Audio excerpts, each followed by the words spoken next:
Okay, so much for the preliminaries. Let's jump into what's been going on since we talked last month, and what kind of an analysis can we apply to it.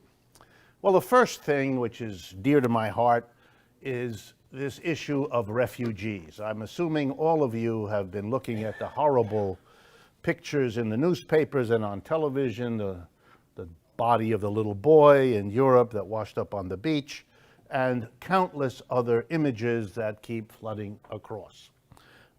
Just a few of the economics of it.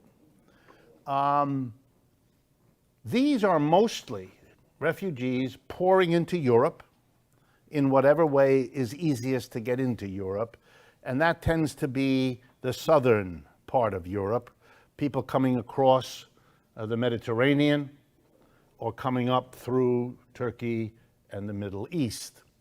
The countries from which most of the refugees come are Iraq, Syria, Libya, and other places like that. Some from Africa, sub-Saharan Africa, but mostly from the Middle East and those countries that I named. There is absolutely no mystery whatsoever about why they're coming. They are coming because these are some of the poorest areas in the world to begin with, and they have been bombed to smithereens by a whole host of invasions, civil wars, struggles among all kinds of groups in and out of those countries, so that the already poor, underdeveloped economies have been strained to the point where people can't live. And by can't live, I don't mean that you're so much in danger of being shot with a bullet. That's actually not your major problem. Your major problem is if you get sick, there's no place to go. The doctors have all left, and even if you can find one, they don't have any medicine, they don't have any equipment, there will not be an ambulance to take you there if you need to go in a hurry, etc., etc. If you're an older person, you run out of your medicine, end of story, because you can't get any more. Most of the people who die and get horribly sick in these situations are civilians, if you like, people who have no direct involvement in whatever the struggles happen to be. But to make a long story short, refugees are created by poverty and war. Together, that's it, number one. Number two, everything we know about refugees teaches us that what makes a refugee is 95% the push factor, the intolerability of staying where they are, not the attractiveness of wherever they may go. That's maybe 5%. People do not depart from the language they know, from the culture they know, from the people and relatives they have, from the village they were born in. They don't do that without enormous incentive, especially when you remember they're going to a place they have never been to before, where they haven't the faintest idea what kind of reception is going to be awaiting for them, no resources to speak of, on and on. You have to make people miserable on a scale that most of us probably don't know if we're lucky, in order to become a refugee leaving Libya and entering Hungary, to take an example, since that's now a popular track. Approximately 10 million, that's the estimate. By the way, these estimates are not worth much, very hard to make an estimate, but roughly 10 million displaced to such a degree that they've left all of those areas I just mentioned.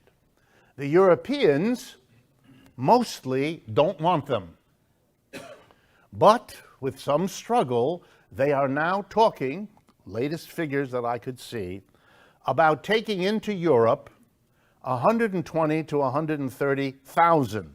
Now, when you read it in the newspaper, it might strike you that 120,000 is a lot of people, which it surely is. But as a percentage of 10 million, it's less than 2%.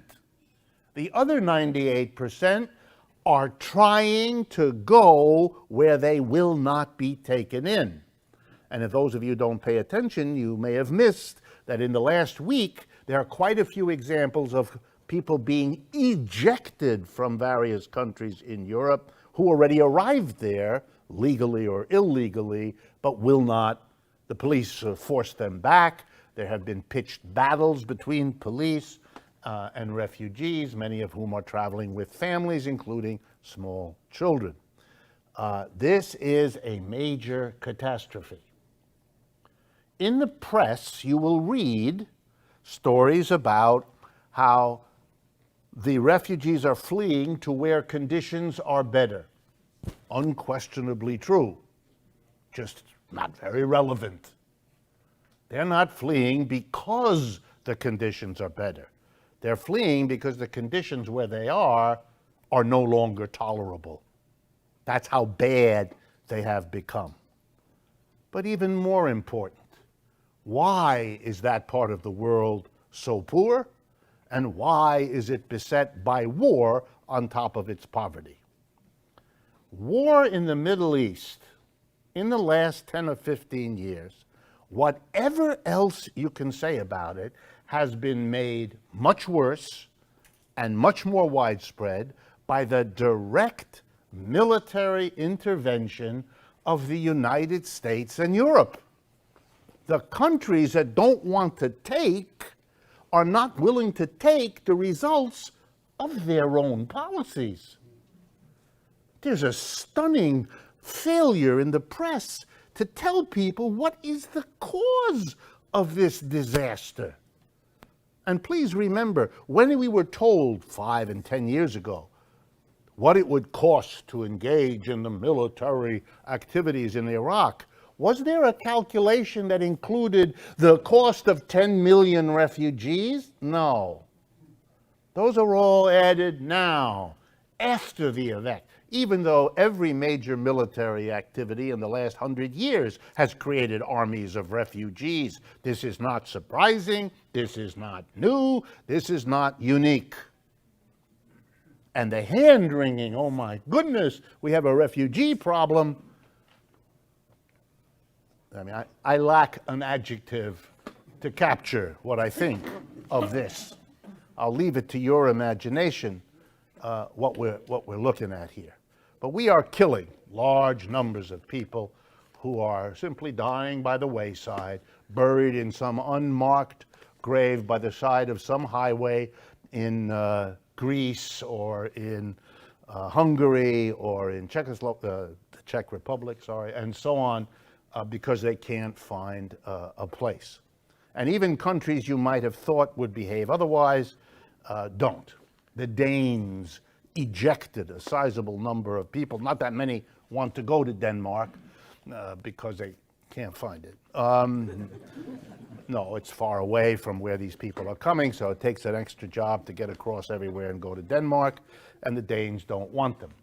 The Dutch have been doing that. The Germans are playing a different kind of game. The Germans are short of cheap labor, and this is an easy way to acquire more of it.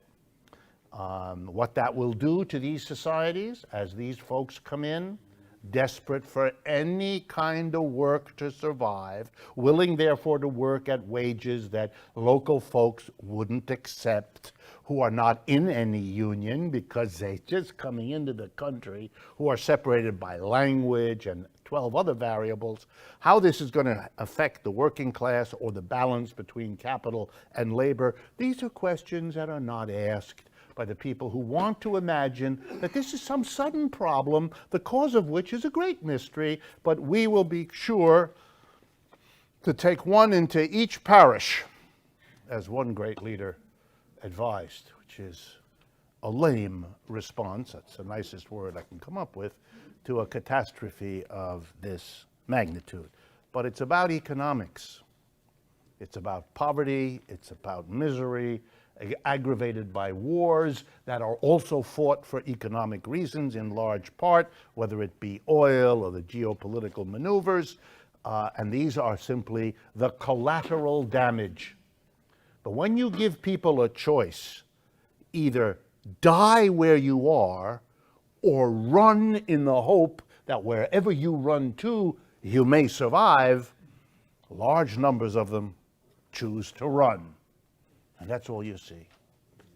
And if you don't want that, and you don't want to deal with the costs, and you don't want to deal with the social consequences, then don't allow there to be a system that makes one part of the world super rich and the other part desperately poor, that makes sure through television and other mechanisms that those who are desperately poor are constantly shown what it's like not to be desperately poor through television and every other medium, and then be surprised that if you visit on top of all of that war and destruction, they conceive the interesting idea, let's leave where we are and go to what we saw on television. Is it clear to them that what they're going to arrive at is not what's shown on television? No. They think they're all going to the suburbs of Los Angeles. Many of them do, because that's, it's a dream, it's a hope. It's the obverse of what they're living in, and so, it's the kind of fantasy that I'm sure no one in this room, but other people indulge when they buy a lottery ticket, right? Those strange people who do that, they are like the refugees who imagine maybe life could be other than bombs and sickness and death all around me. Maybe it could be, like I saw on that television program, about the suburbs of Los Angeles and all the happy people that are there. Okay, refugees. A couple other little ones before we get into the big ones. I want to take my hat off, and I want you all to feel good with me, about the state of Washington in the far west. Interesting things this last few weeks in the state of Washington. First, today, the teachers, the public school teachers of Seattle, Washington, walked out. First day of school in that state today, but it isn't the first day of school because thousands of teachers, to strike very solid, didn't cross the picket line, didn't go in. 53,000 students are not going to school in Seattle.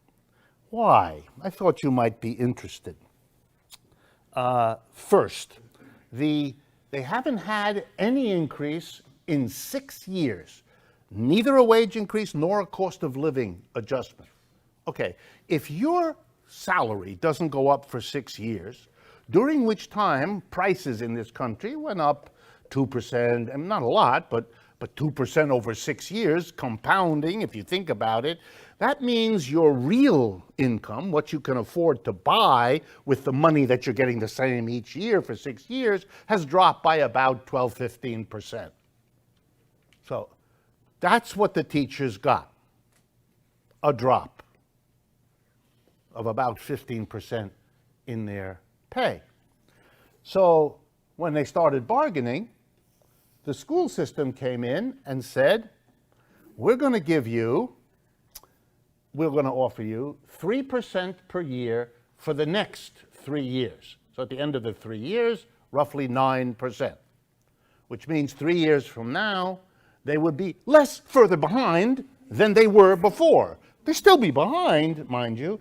And the teachers came back, not with what you might expect, but with a counter-proposal, 10.5% in 2 years, which kind of might catch them up, almost. Not a revolutionary demand. Oh no, said the school system, we can't, we won't. This is a school system that's already in trouble in the state of Washington. Why? Well, it turns out, when I started doing the research, that the state Supreme Court of the state of Washington found the state of Washington, let's be clear here, it's the Supreme Court of Washington, found the state of Washington, of which it is the court, having violated the right of the young people of the state of Washington to have a public education by having underfunded public schools in the state by $1 million. And the judge fined the state $100,000 a day for as long as it took them to fix it. That's called giving them an incentive. Fix it. Fix it. They're working on it. And one of the things they came up with as a clear way to move forward is to provoke a strike in your largest urban area. Leadership. It's the kind of leadership we have there, and it's the kind we're seeing at the federal level as this campaign, for lack of a more honest word, unfolds. And we watch the clowns hit each other over the head with the large rubber mallets that constitutes debate in our society. But even more interesting about the state of Washington than this, and we'll see, I hope to make a report to you next month on how this strike played itself out. Today was the first day. There's no movement on either side. I checked a half an hour before I came here, so we'll see where that goes. But here's another thing the state did. Again, the Supreme Court of the state of Washington decided this last month, 6-3, that charter schools are unconstitutional.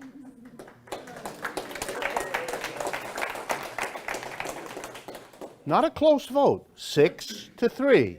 What did their argument consist of? Basically a simple one, in the words of the Chief Justice, and she explained what their reasoning was. The reasoning went like this. Under the laws that were passed, Washington, like most states, passed laws in the last few years allowing charter schools. You all know what a charter school is. Basically, it's a school that is set up privately by a group of parents or whoever wants to send it up, and passes certain standards, and then it can function as a school alongside the public school system. And in most states, it can get public money, that is the local funding source, the city or the town where the schools are located, give the charter school the money that would otherwise have gone to the public school if those children had stayed in a public school. So it's a publicly funded private school. In other words, you're all with me. Okay. So they said it's unconstitutional. Why? Well, the Chief Justice explained very simply. The decisions about how to run this school, what to teach the students, how to teach the students, all the decisions that are made in any school to run it are being made by a private group of people who aren't responsible to the public sector. And for the judges, it was, if the public is going to fund it, then the public has to have the final say about what goes on in there, because it's public money, and therefore you can't have a private decision-making for the use of public money. And by the way, they have quite a few charter schools. They were all set to open today, and they can't. And all those people have to scramble because their children have to be in school, and the charter school is not available. Of course, if they're in Seattle, no school is available. But nonetheless, they're going to scramble. Besides telling you about this, because it raises all kinds of questions, I wanted to provoke you a little bit. Think of the implications here. Public funding, said the Supreme Court of Washington, should not go to anything that isn't publicly decided. Let's see. Every church in the United States, every synagogue, every Muslim temple, every religious institution in this country is subsidized publicly. I assume you all know that.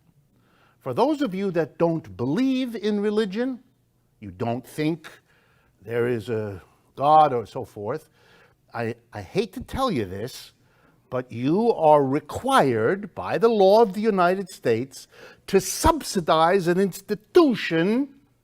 Don't tell this to that clerk in the South. You are required to subsidize an institution you don't agree with, because you have to pay the taxes that go. You are all aware of this. When the street cleaner comes down, when that little machine comes down the street and cleans up the stuff in the gutter, they go in front of the church, they clean that up too. You pay a tax as a citizen to help pay the cost of that street cleaner. And your house gets cleaned too by that street cleaner. The church gets cleaned, its street does, but it doesn't pay for that. All right?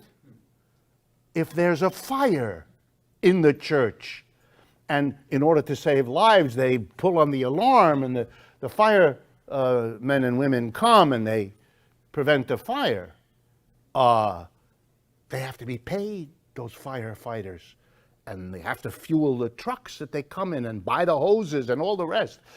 The people who pay taxes pay for that.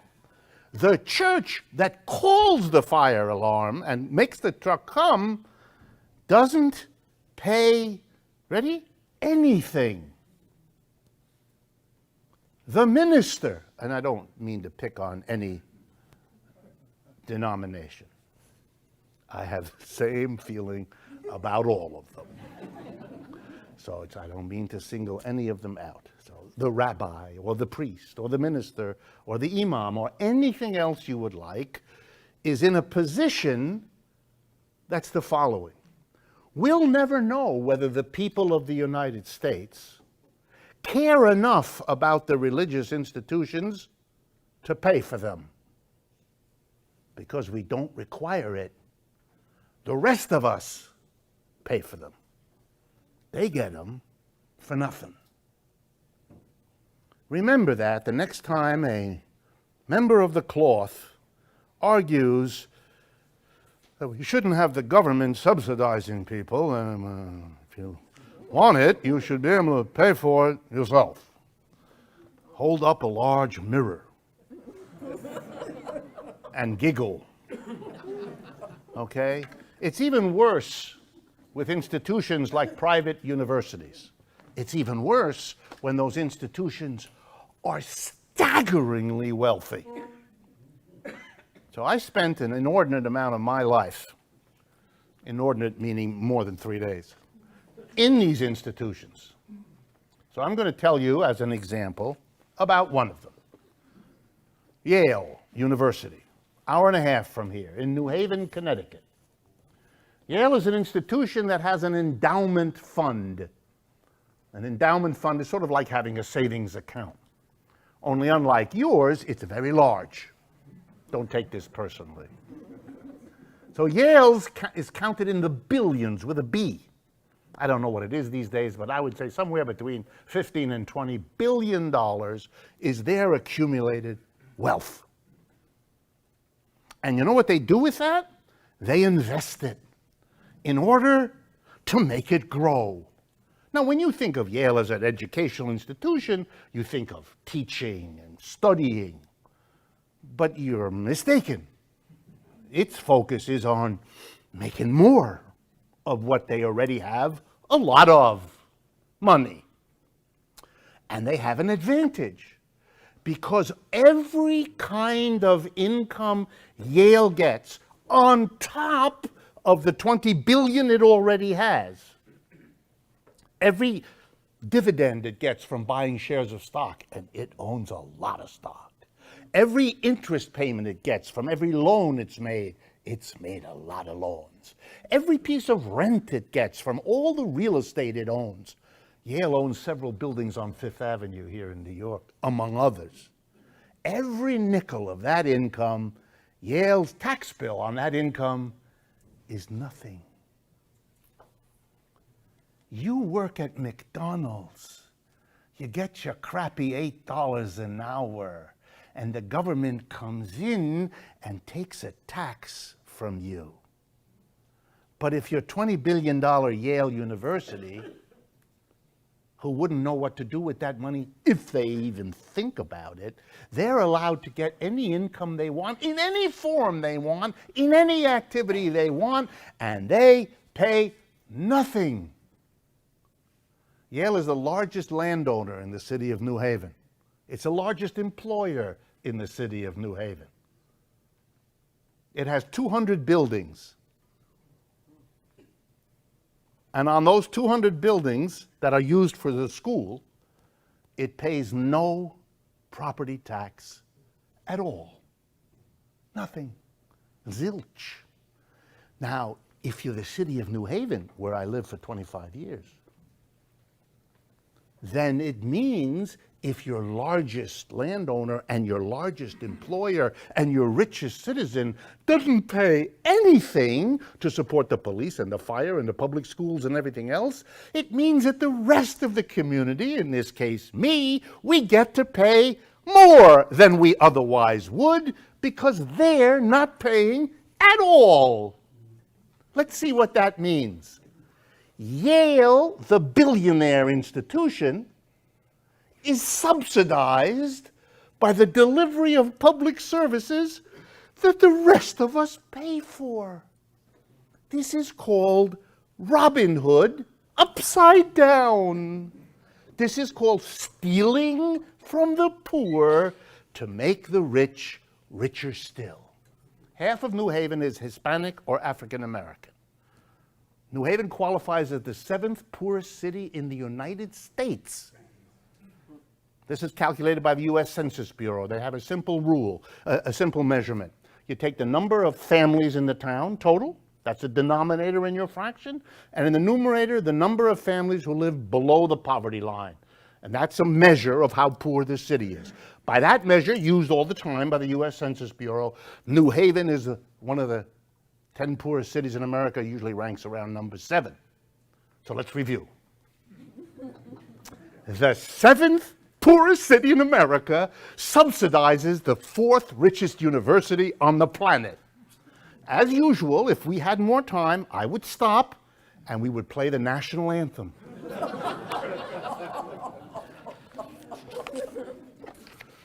Because if anything is beautiful, that's beautiful. Okay. Oh, there is a footnote. Could you change all of this? Could you tax Yale? Could you tax churches? Of course you could.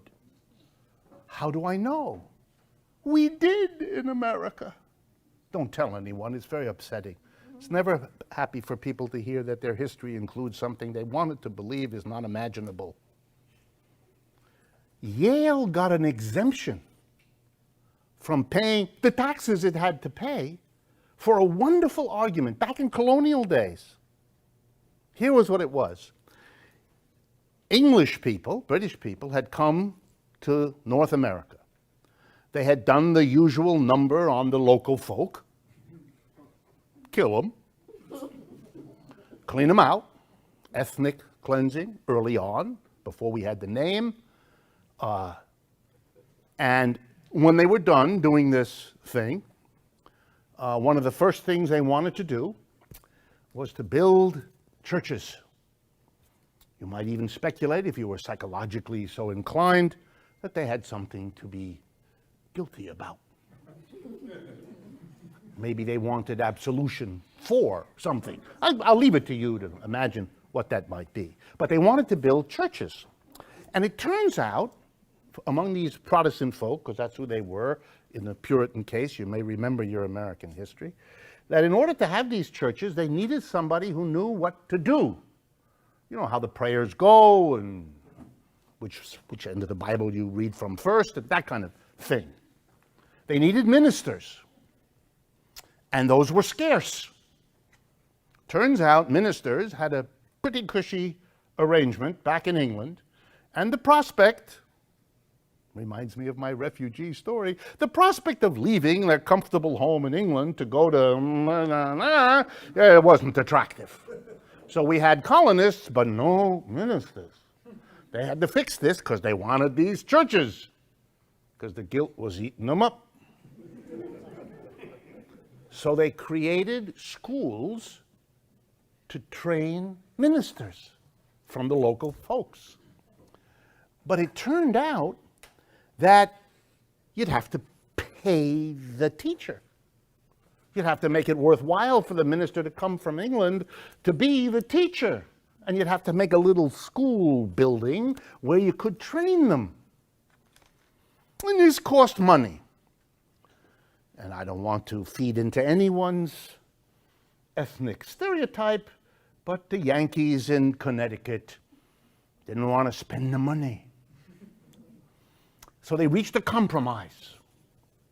They would allow the first school for ministers to be located in New Haven, Connecticut, near the water.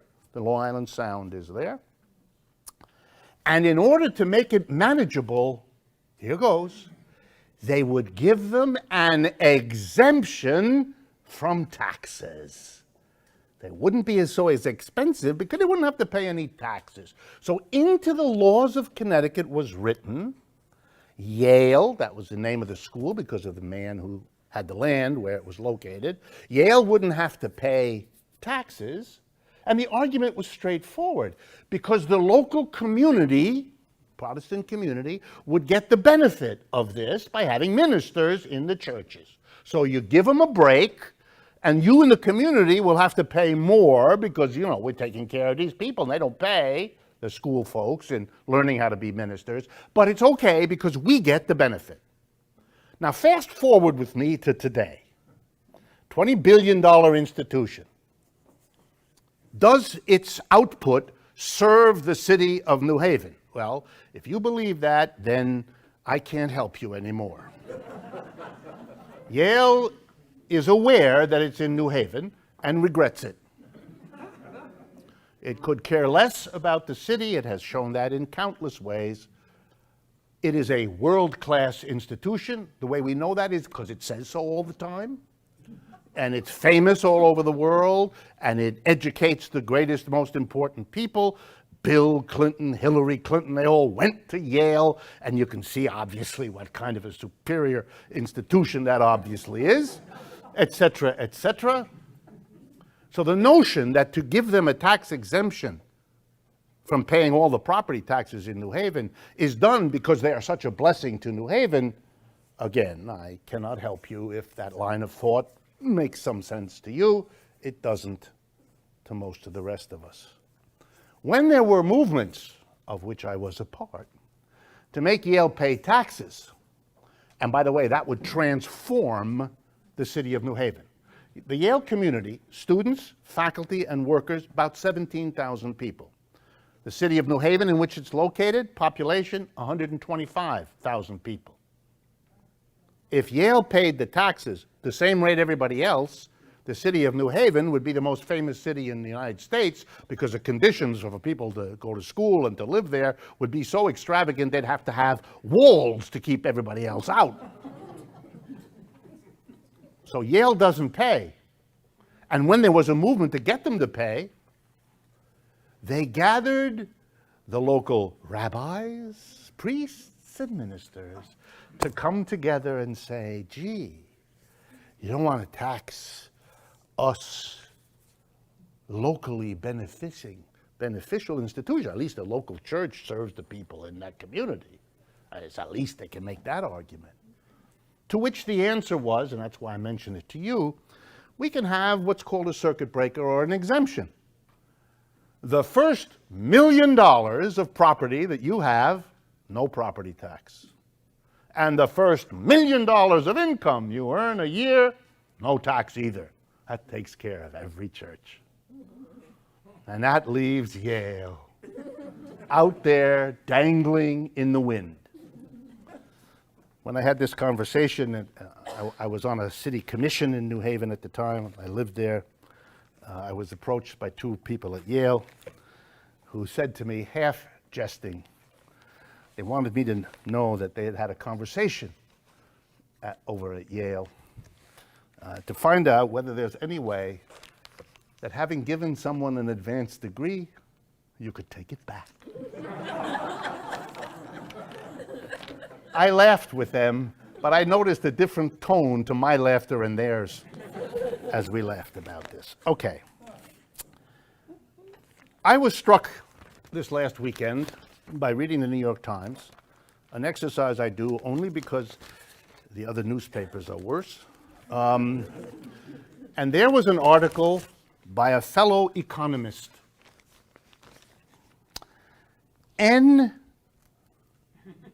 His first name is a letter, N. Then his next name is Gregory. N is probably something that he's ashamed of, right? N. Gregory Mankiw, which is already troubling because it's spelled Mankiw. That's a little unusual. So, Gregory Mankiw. He is a professor of economics at Harvard, which is like Yale, only richer, okay? And not in New Haven, in Cambridge, Massachusetts, and Boston. But he's what Harvard thinks is important. He's written an article. He writes regularly for the New York Times. He's written an article called Shifting the Tax Burden to Cut Carbon. He notes here, to his credit, that conservatives, the phrase he likes for himself, conservative economists are not normally among those most concerned about global warming, climate change, and all those other things. And he's surely right about that. And he wants to say, I'm different, I am. He spends the opening paragraphs with a great deal of self-congratulation about this breakthrough he has achieved. And then he goes on to say, there are two ways of handling this. If you're at Harvard, you say things like, there are two ways of handling this. You never make sentences like, I've only thought of two. You don't do that. One of the things you learn at Harvard is never put yourself as a subjective person with an opinion. Your opinion is on high. It is the truth. And the people listening to you are lucky that you're there to give it to them. Okay? And so Mr. Mankiw has absorbed, he's been at Harvard for quite a long time, he's absorbed the rule, and he's telling us there are two ways. The first way, he explains, is by having the government regulate the use of carbon, which causes all this bad stuff in the air. And here's what he writes. I'm going to read it to you. A regulatory system that tried to achieve all of this, controlling carbon, would be heavy-handed and less effective. Translated, poo-poo on that. But he can't say poo. At Harvard, you don't say poo-poo. A footnote for those of you. I went to Harvard. I'm a graduate of Harvard. I'm not proud of it, but it is the fact. I did go there. So I want you to know that when I make fun of them, I know whereof I speak. Okay. What's the alternative that Professor Mankiw wants? We should put a price on carbon. In other words, if you use up carbon, if you put heating oil in your furnace in your house, or gasoline in your car, or you use electricity, these other unusual acts, the price should go up because you have a tax on the fact that you're burning carbon. And here's how he writes it. The man's sharp. Putting a price on carbon alters incentives in many ways. It encourages people to switch to cleaner forms of generating electricity, like wind and solar instead of coal. It encourages people to buy more fuel-efficient cars, to form carpools with their neighbors, and to use more public transportation. Mr. Mankiw has worked it out, see? You got two choices. Jack up the price of everything that uses carbon. That's how to be effective. Or have the government regulate. That never works. Okay, let's take a look at this. What's the first thing that happens if you jack up the price of everything that uses carbon? You're screwing the poorest people, aren't you? Because they're the ones who now can't afford. The rich people give a happy if the cost of gasoline goes up $1. They don't even notice it. Ditto for the heating oil. Ditto for... So Mr. Mankiw's idea of how you solve a problem that affects the whole society is to take a step that systematically discriminates against middle and low income people, and he doesn't even think of it. He doesn't refute it. He doesn't excuse it. He's at Harvard. He doesn't know what that is anyway. I grew up in a poor household. When I got to Harvard, I discovered that there is this thing called roast beef. I had not known what that. When we had beef, we had something I later learned is called chuck steak. Chuck steak is a large piece of bone to which there is attached an even larger piece of fat. And between the bone and the fat, you find, because it's there, little bits of meat. And you focus on those until it becomes too arduous, and then you just eat the fat. But when I got to Harvard, I discovered roast beef and things like that. And I realized I hadn't been prepared at my high school because I lacked a tweed jacket. So I had almost no money, and I went and I bought a tweed jacket to fit in. I was quickly apprised by my dorm mates that my tweed jacket was lacking. What did it lack? A leather patch on the elbow. Well, being an idiot, I thought you put a patch when you wear it out to hide the patch. They looked at me as if I had just fallen off the garbage truck as it passed, and explained with great compassion mixed with ridicule that a tweed jacket without a leather patch said things about me my worst enemy wouldn't have thought of.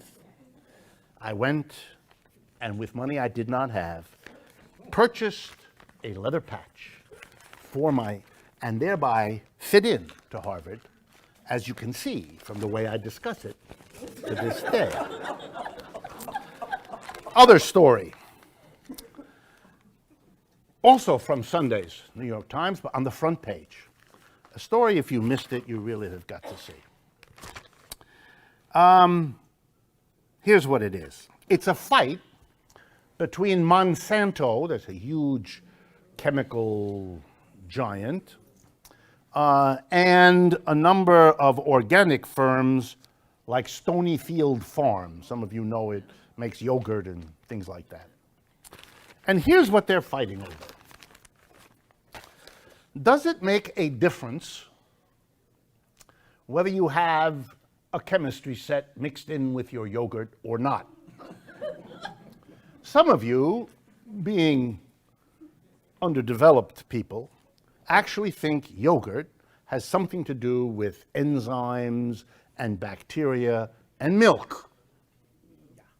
You don't understand that that is yogurt Stone Age. Nowadays, you take a chemistry set, at least 47 chemicals you cannot pronounce, mix them together, put them in the yogurt, take out annoying nutrition, and put a plop of very old pineapple at the bottom, and eat that. Okay, and it turns out there's a dispute. The New York Times, with the same wonder in its mind that you get at Harvard, has an article. And it turns out that Monsanto has gotten a whole bunch of scientists.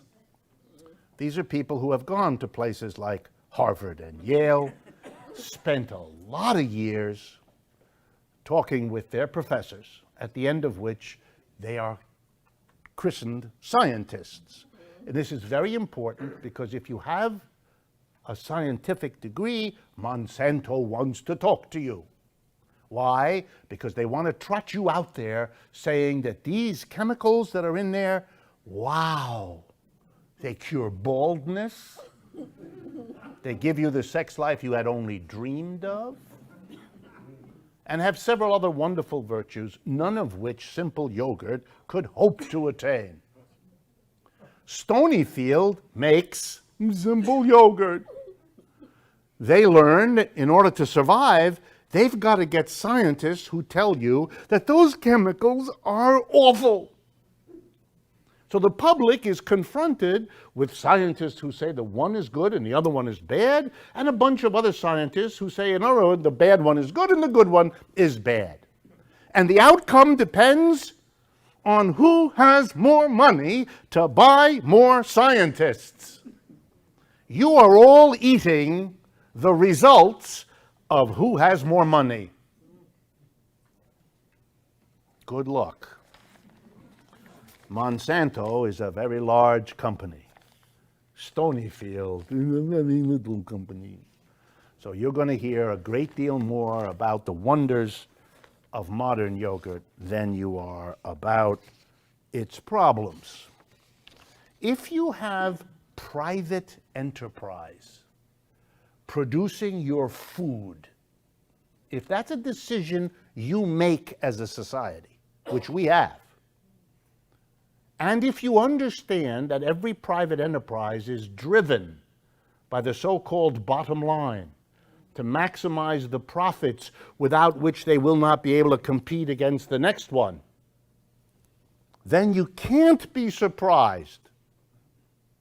And then the New York Times can't be surprised if it turns out that the striving for the maximum profit means you give short shrift to matters of health or science or anything else. You get the best food profits make possible. And that's why you're full of chemicals you don't understand, diseases you cannot explain, and all the rest of it. This is not because science has gone crazy. This is because you subordinate a scientific discussion to the profits. You allow one set of points of view in science to be everywhere because the money to pay for that is provided by the company whose profits depend on it. Whereas the other point of view is championed by somebody who doesn't have as many profits. You lose. Your decisions are made by people for whom profit is the game. Would be strange. You know, we don't allow in the United States 12 armies. We don't do that. We're kind of nervous that if the United States is going to go to war in Iraq or Afghanistan, what are we going to do? Take bids? Army number one. What do you offer? Army number two. We might get worried that a competing army might offer a lower bid and then throw bullets made out of marshmallows because it's cheaper. So we don't allow competition among armies. We have one army, and we go with that. Why do we allow competition among food producers? Why do we allow competition among health providers? What are we doing? Are we crazy? We are making the things that shape the fundamentals of life and death subordinated to a profit calculus by people who have to do that, otherwise they lose their job. You're not hired in a food company in order to do good things for the people. You're hired to make the stocks go up, the profits go up, the company grow. That's what you're hired for. If you do that, you keep your job and you get a bonus. And if you don't do it, goodbye. This is not a bad person story. This is a structure. And you ought to wonder about a society that makes that decision. All right, let's go on to the major topics in the time that we have left. First, China. Okay. The United States economy is in trouble. It has gone absolutely nowhere in the year 2015. And in the last 3 weeks, the stock market is like a roller coaster bouncing up and down, went down a couple, 200 or 300 points today, et cetera, et cetera, et cetera. So things are not in good shape, in case you haven't been aware. And so one of the first things we do here in the United States when our economy is in trouble is we blame somebody else. Years ago, some of you have been around a while, the Japanese. Well, that's a hard sell these days. No problem, the Chinese. Maybe it'll be the Malaysians next. Okay, we really like to put the finger on somebody else. It's a little painfully transparent and childish. For an economist to do it, it's beyond words. So let's take a look at what is that. Is the Chinese economy having problems? Absolutely. And that is, of course, going to affect the rest of the world because China is now the second most important economy in the world after the United States. So anything that happens in a country that important to the world economy is going to ramify, is going to have effects everywhere. So yes, that's the grain of truth. If there's ups and downs in China, then those are going to show up with effects everywhere else. China is, after all, the largest country by population in the world, and it is now the second most industrially developed society, having surpassed the Europeans and the Japanese. Now let's take a look at China to make sure we all kind of understand. The Chinese experience of economic development to being such a powerhouse that what happens there is front page news in the United States. Every time something happens there, it's front page news.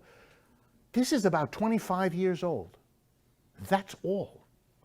25 years ago, you didn't read stories about China, hardly at all. And you certainly didn't get them every day. So something extraordinary has happened in a very short time. 25 years in the People's Republic of China. Let's quickly review. 1, somewhere between 400 and 500 million people. That's a population way larger than the total population of the United States, which is about 320 million. So somewhere between 400 and 500 million people in China were moved from the rural to the urban, from the interior to the coast, from agriculture to industry. This process took centuries in Europe and the United States. It took 25 years. We have no example in human history of people going through anything like that change in every dimension of their lives. Life in a Chinese village is very different from life in Shanghai or Beijing or any of the major cities. And that's a transition that in all populations takes a long time to digest as human beings, to become accustomed to these ways of living. How the Chinese are doing it is a mystery. During that period of time, they built dozens of huge modern cities that weren't there. We're talking about places that were fields 25 years ago and are now skyscrapers that look like Midtown Manhattan. Lots of them in China. Every traveler there comes back with these stories. I mean, it's amazing. During this period of time, China went from a society that produced little or nothing to a society that produces everything. All of your clothing, all of your appliances, they either come from China or they come from countries mimicking China. Not a few of them come from China, but for reasons of law and taxes, pull the label made in China off and stick on the label made in Bangladesh. But they're made in China. Just as they used to say, made in Hong Kong. No, they weren't. They shipped through Hong Kong, but they were made in the People's Republic of China. So fantastic was their growth that basically they learned in a generation how to make most of what is made by the capitalist West as well as, but for much less money than, their competitors in the United States and Europe, which is why you're buying their clothing, their appliances, and everything else. Because it's as good or better and much cheaper. So effective were they that they accumulated an incredible amount of revenue. Just think, they sold all this stuff for euros in Europe, for dollars in the United States, for pounds in Britain, and so on. And they collected all of that revenue. Meanwhile, the Chinese didn't buy anywhere near that much stuff from the rest of the world, which means a lot of the money they got from selling to everybody, they didn't need to buy things from the rest of the world. So they accumulated reserves, they're called. Revenue coming in for which they had no need. And so they had to make a decision, just like you would. If you accumulated net revenue to the tune of, as it turns out, trillions of dollars, here's what they did. They lent it. And above all, they lent it to the United States government. That's right. When the government, try to hold on to this. For most Americans, when I explain this, this is so troubling.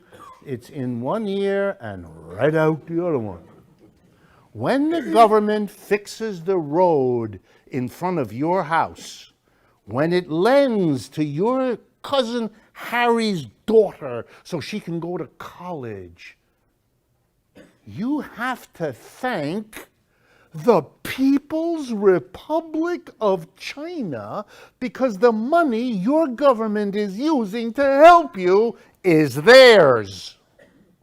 And if they didn't lend it to your government couldn't do it. The Chinese, just to show you the complexity, opposed the US attack in Iraq while funding it. Understand? They did. Americans can't. But you have to. The United States, over the last same generation, was in a completely different place.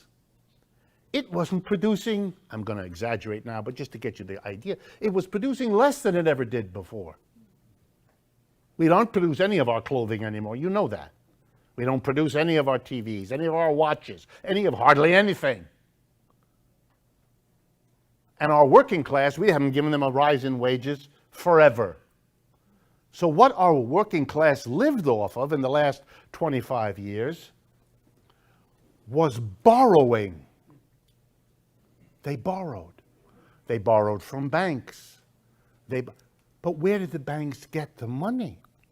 Part of the money they got was, the People's Republic of China. So the American working class was financed in its levels of consumption, which it could no longer afford by rising wages because the wages weren't rising. What was rising was the level of debt. And that money came in good part from, oh goodness, communists. You're living off the money of communists, while waving the American flag, a flag which, if you turn over underneath it, is made in China.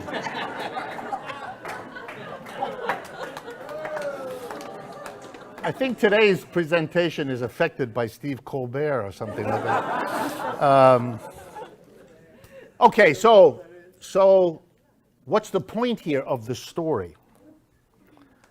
China made a decision 25 years ago to become a rich, powerful economic force. They made a decision.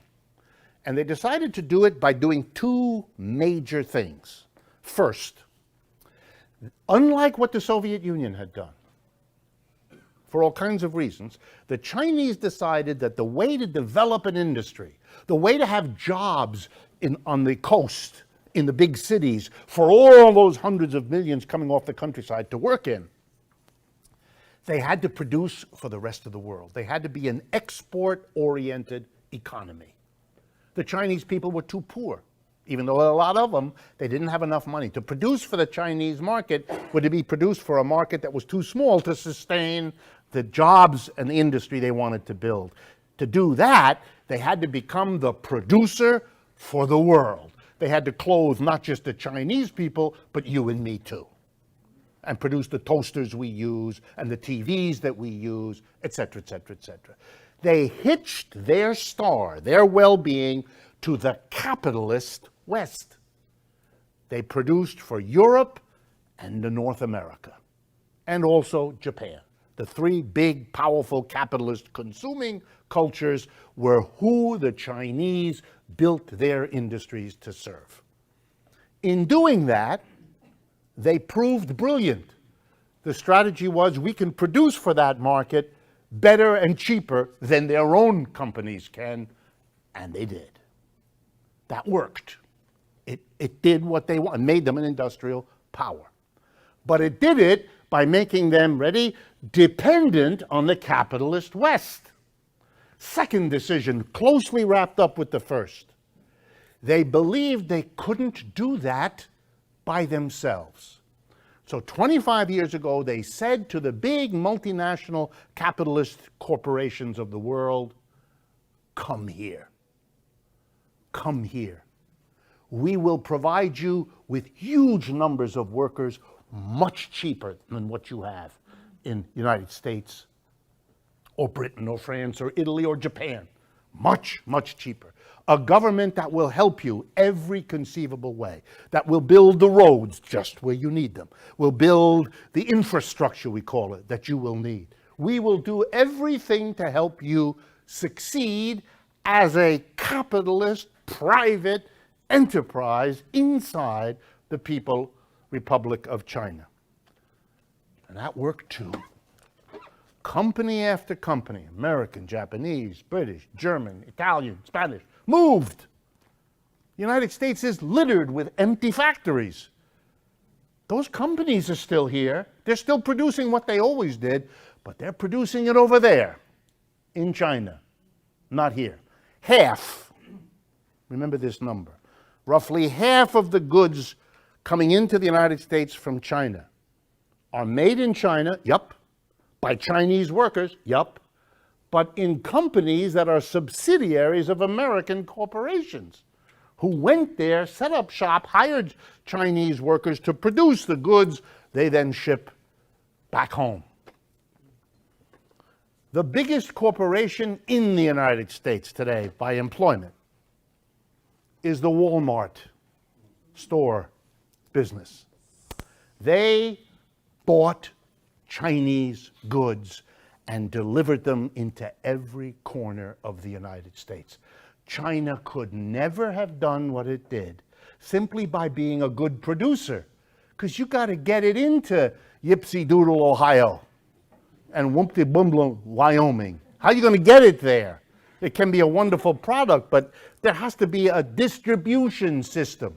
If the Chinese had had to do that on their own, it would have taken them another 25 or 50 years. And everybody would have looked at the Chinese department store, and it would have taken a long time to go in there, wouldn't it have? They didn't have that problem. It's your friendly Walmart. And a deal was struck, by the way. Once a year, the Walmart and the Chinese leadership get together at a lovely resort, shake hands, go swimming, and make fun of us.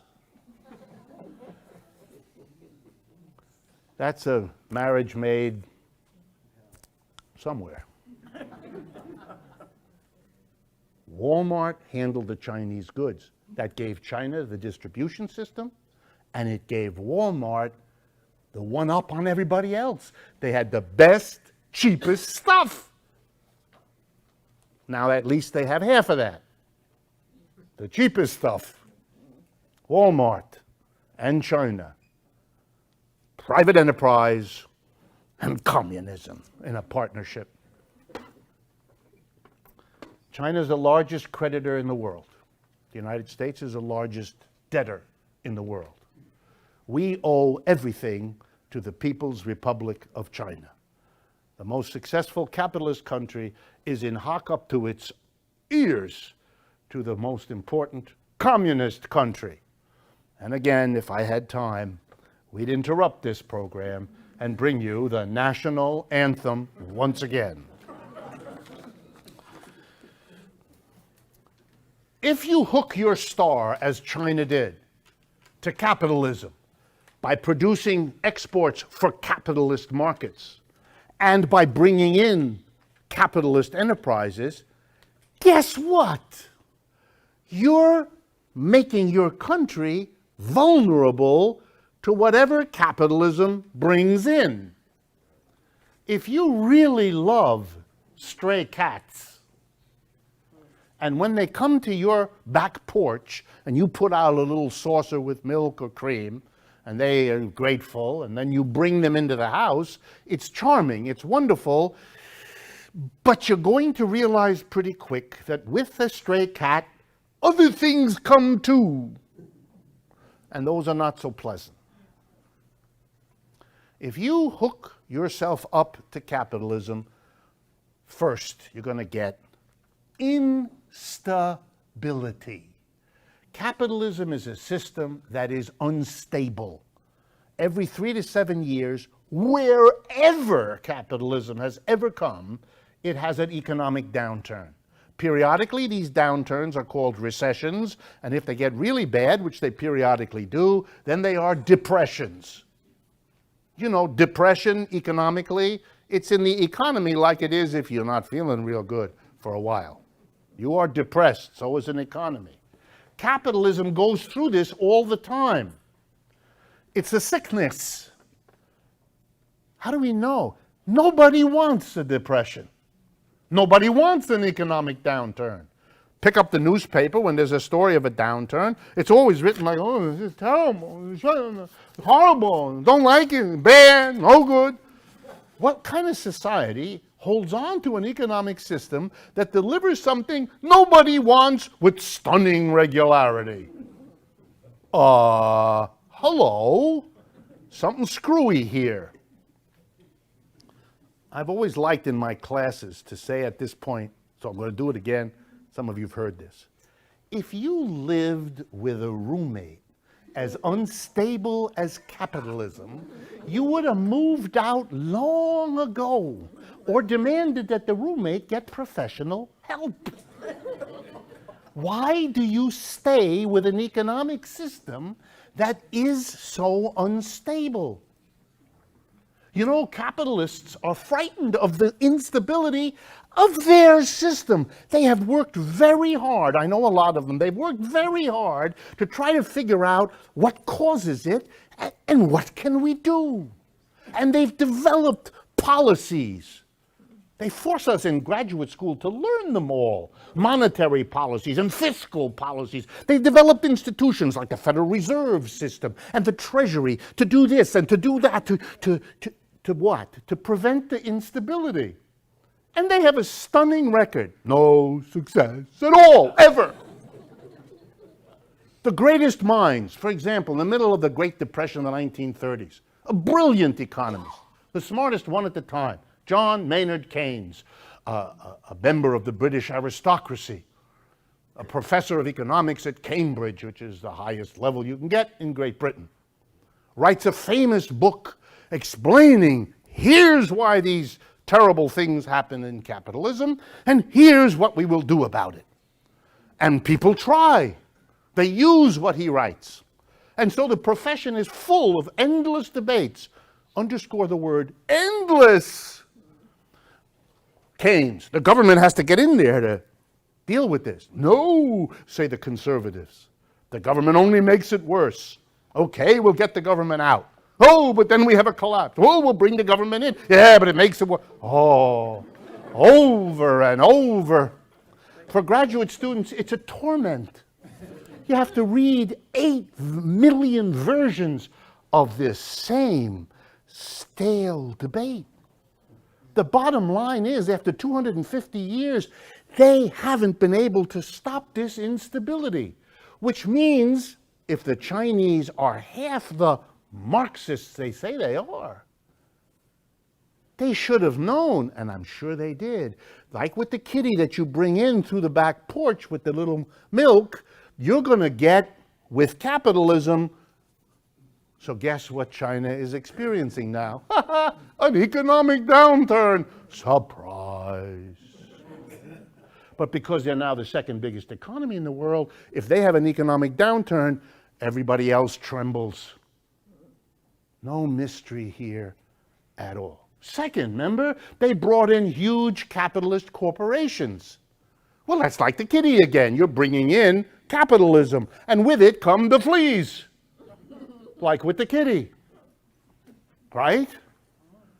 So you bring in these big corporations. When the big corporations went into China, starting in the 1980s, 1990s, and so on, here's what they did. Take an example. Manufacturer of automobile parts closes the factory in Detroit or in Youngstown, Ohio, or wherever they were, and opens a factory in Shanghai or Beijing or Tianjin or wherever they are, or for that matter in India or Brazil or any of the other places. It's not all about China. Well, they're excited.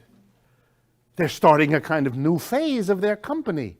They're closing Detroit, but they now want to take advantage. They're excited. They're going to have workers at a small fraction of what they paid before. Chinese workers are cheap by American standards, as are Bangladeshis or Indians or Brazilians.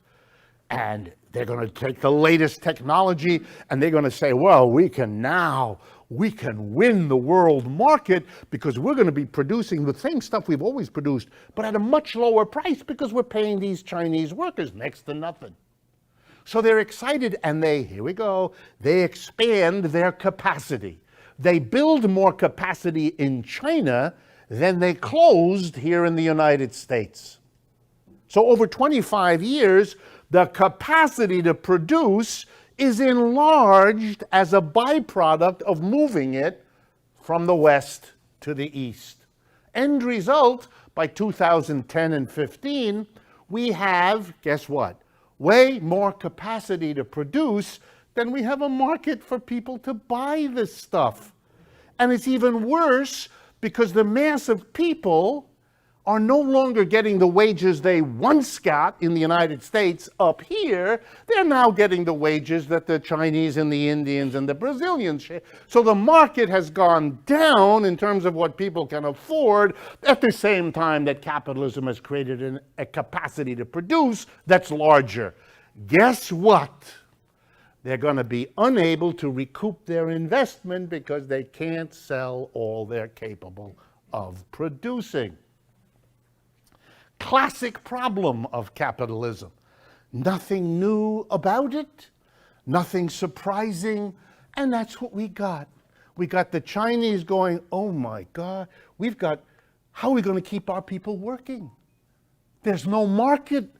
People are not buying the quantities of Chinese stuff that the Chinese are capable of producing.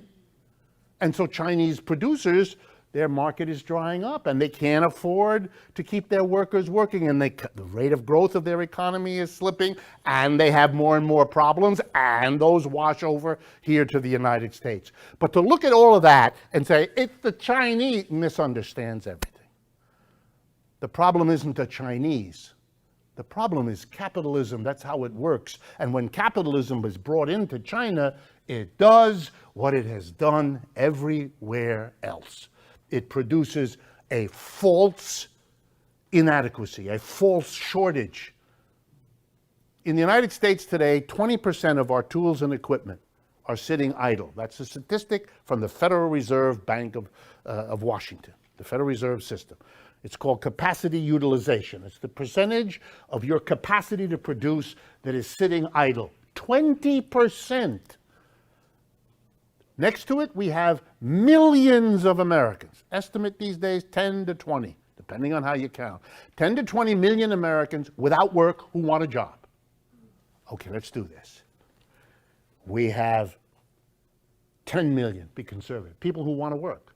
We have all the tools and equipment sitting, gathering rust and dust for them to work with, to produce an amount of output that could take care of those 10 million refugees. Would take about 2 weeks. We'd have them a house and a car and a job and an education.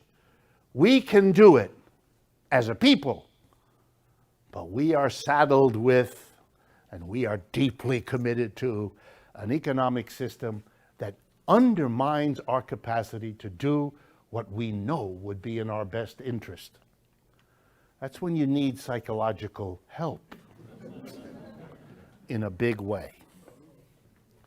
Stock market instability in the United States is really a mirror of all of this. It's the same problem in this country, because whatever overwashing from China is happening here, we have our own problems here that we can't solve. There was a statistic I wanted to give you just because I thought it captured this so nicely. Yeah, it's from the LA Weekly, Los Angeles Weekly. It measures monthly entrances into and exits out of homelessness in Los Angeles County. And the line, I mean, you can't see from here, but the line, this low point is 2007, the last year before the crisis. And if you can see, some of you in the front can see, the line goes straight up, just straight up. So by measuring the number of people who are becoming homeless, there's no recovery. It just gets worse and worse and worse. And I have a metric too. I live here, not very far from here, 15th Street, okay? Over the last 5 years, when I first started living there, I never encountered what I now encounter several times a day. I have to step over a person lying on a piece of cardboard on the street, right up against the wall or in a doorway, over and over again. I didn't have that in the previous summers. And the signs are everywhere. What recovery? For whom?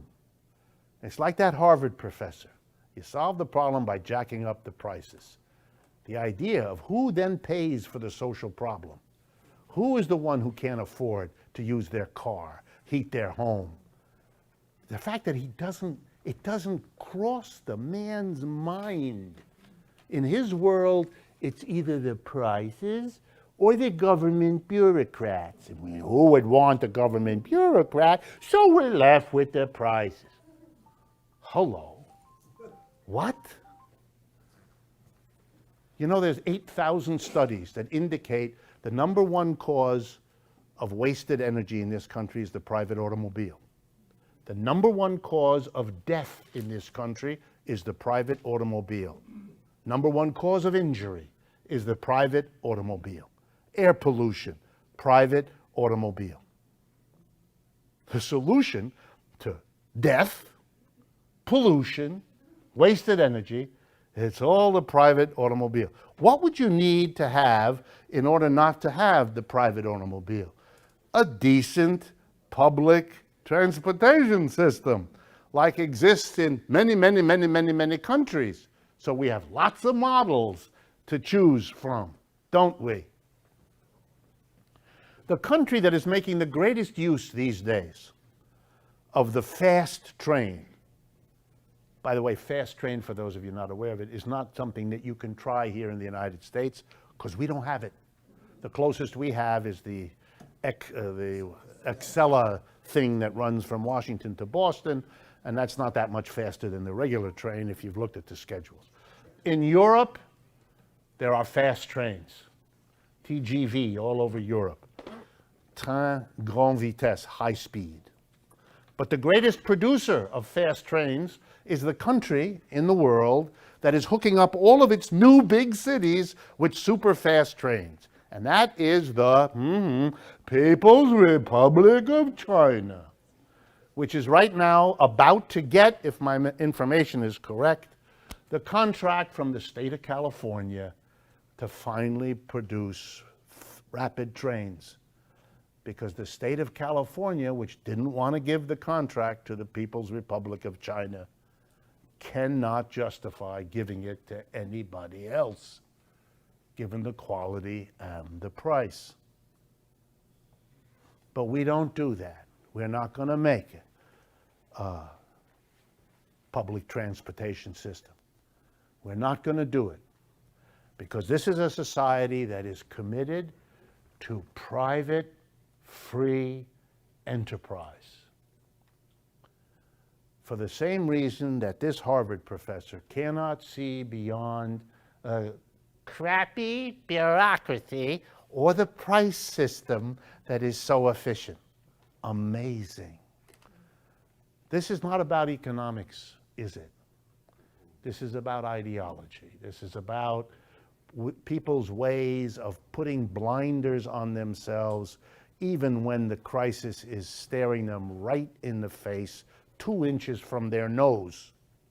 It makes you kind of wonder, just how bad does it have to get before you kind of shake people out of the make-believe and fantasy worlds that we occupy when it comes to economics.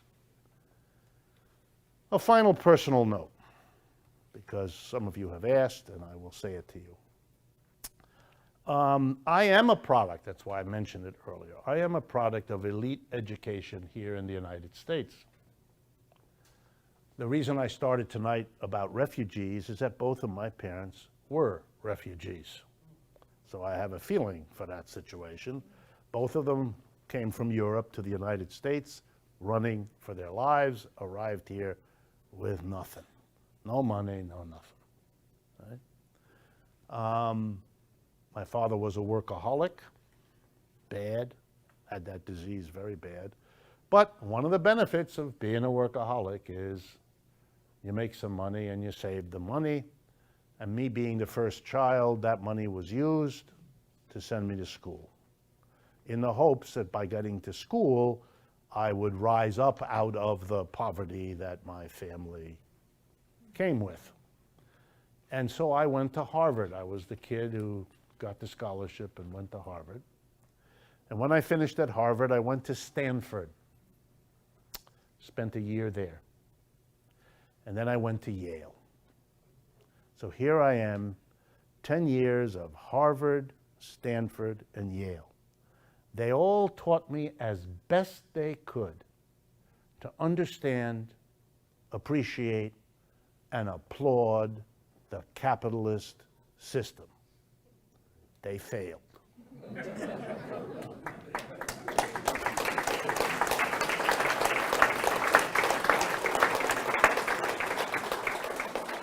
And I tell you the story only given all the work they put in, given the fact that I was more than willing to be persuaded, to be convinced. I had all the qualities of a student. I wanted to succeed. I wanted to get an A. I wanted the teacher to like me. All of that. Everything this system had going for it to get me to be an enthusiastic supporter, endorser, and promoter. A system that can lose someone like me so eager to support it really has to use a technical term, suck. That's the thing to say to you as a little boy in that famous story with the emperor. Remember the story? The emperor's got no clothes. Capitalism is an emperor with no clothes.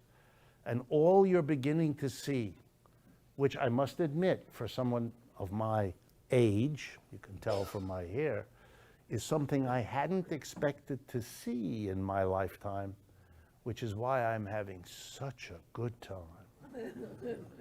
That this is a country that is finally figuring it out. It's slow. It's painfully slow. And it's got, 2 steps forward and 6 slips backward. But nonetheless, finally, it's possible to go. This Saturday, I fly out of here to, just give you an idea of America, I'm flying to Kansas City. Sunday morning in the 3rd largest church of Kansas City, I am the morning speaker before the service, because they have a social justice session before the service. Monday, I speak at the University of Missouri of Kansas City, a major campus for them. I do a radio interview. In the afternoon, I give a seminar in the economics department of the University of Missouri. and then I fly back here. And I do this sort of thing twice a month. Until 4 years ago, I never did that. I'm the same person, but there was no audience. Now, the same person saying pretty much the same thing has more audience than he can handle. And I tell you that because it's not me. Whatever skills of delivery and presentation I have, and in case you have any illusion, I work at these performances. I do. I don't deny it for a minute. But it isn't me, because I've been doing this a long time. Starting 4 years ago, this country changed. I don't know exactly how, I don't know exactly why, but something is going on here that is amazing to catalog. And for those that are watching this, here are the places I am scheduled to speak over the next 6 weeks, besides Kansas City. Tampa, Florida, Houston, Texas. Tampa, Florida, Houston, Texas, Ames, Iowa, Fresno, California, Seattle, Washington, Berkeley, California, Farmingdale on Long Island, and LIU Post, wherever exactly that is, somewhere out on the island as well. That's 6 weeks of me running around like a crazy person, trying to deal with the audiences that want me to do something that audiences like that haven't wanted in this country's history for half a century. So something is shifting. Thank you very much for your attention. I'll see you in October.